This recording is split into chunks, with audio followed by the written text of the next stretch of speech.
That has always been the hallmark of America, religious liberty. It's in the First Amendment. But in Canada, of course, that's all disappeared. Canada has now become an atheist totalitarian state with amazing speed. And in Canada, it's now a crime to object to sexualized drag shows for children. You're not allowed to say a word. Late last month, a pastor in Calgary was violently thrown out of an all-ages, in other words, for children, drag queen story hour for daring to object to the sexualization of children. Watch this. We are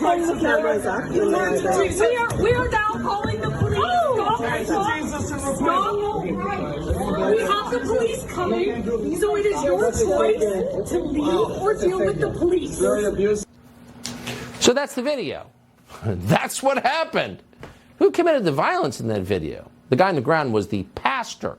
Before we answer the question, some context will remind you that in Canada, showing any disloyalty at all to the Trudeau government could get your bank account frozen and your truck seized. So maybe you're not surprised to learn that that man on the ground, whose name is Pastor Derek Reimer, who showed profound disrespect for Justin Trudeau's ongoing efforts to sexualize children and mutilate the genitals of children, woke up yesterday to the police banging on his door and telling him he was going to be arrested. Why are you showing up at my home? Because this is where you live, right? Yeah, you could call me, and we could... Sorry, what was that? You could have called me. I've been trying to. When? This morning. We need to talk about what happened on the weekend at Seaton, right? Why do we need to talk about it? Because you're going to be arrested for it and charged. Okay. So we can go do it this morning, or I can just put warrants out for you. Charged with what? Mischief and causing a disturbance. Where are all the professional Christians? You have to wonder that again. Where's David French and Beth Moore and Tim Keller and all these people who are defending Christianity as actual Christians are being arrested for being Christians? Not a word. Well, today, Pastor Derek Reimer confirmed that a warrant was out for his arrest for hate crimes, and he was right about that. He was not overstating it, because this afternoon, he was literally arrested. Why? Then I was under arrest for outstanding warrant. I was still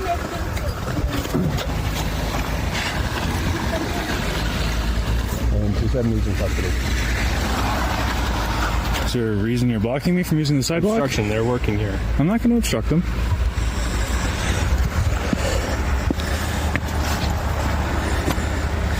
Don't worry, I'm not going to run. I'm not worried about you. We're just going to stay out of their workspace. You mind if I ask you what he's being arrested for? Are you going to provide your identification? Pardon? Will you provide your ID? For you to answer the question? Yeah. Okay. Why is he being arrested? Yes, warrants. Warrants out for his arrest?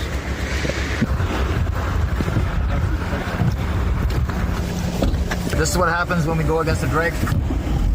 Wow! That doesn't look like the Canada you thought you knew. All Molson and sled dogs, or some stormtrooper in sunglasses won't answer a question before you provide your ID. And then the pastor sitting in a car with bars on the windows getting hauled away to jail for being thrown to the ground at Drag Queen Story Hour. We're going to be joined by Pastor Derek Reimer tonight, but he is, of course, in jail. So instead, we are grateful to be joined by Ezra Levant of Rebel News, which filmed the tape you just saw. Ezra, thank you so much for coming on. It's hard to believe that this is happening in your country. Meta question first, is anyone saying anything about it other than you?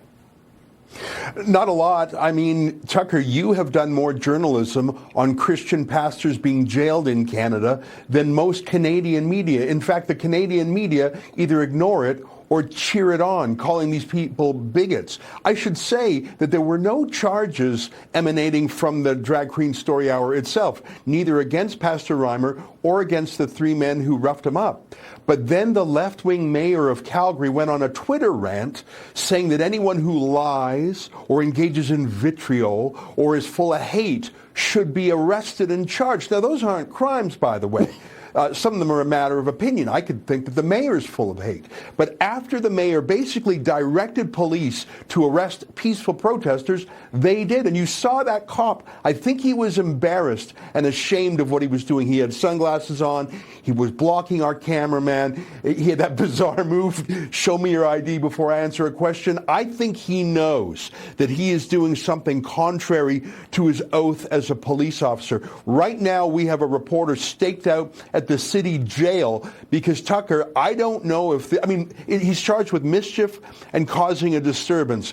Of course, he was the one who was disturbed by the roughing up. It'll be interesting to see if he gets out on bail or, like Arthur Pawlowski, the other Christian pastor, if he'll serve 50 days in prison, which is what happened then.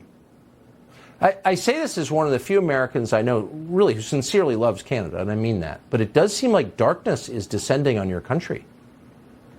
I have to say, just a few weeks ago, Justin Trudeau's martial law, where he seized bank accounts and deployed riot horses because some people were honking their horns in their trucks and having a festive, peaceful opposition to the lockdowns, a judge had a lengthy inquiry, and he said, thumbs up, that there was a justification for martial law. And so I'm telling you, Tucker, the checks and balances in Canada no longer work. The opposition parties often don't oppose. The media cheerleads. It's not skeptical or critical. The courts are of no use. Not a single lockdown law was overturned. Our so-called Charter of Rights and Freedoms has not struck down a single action like this.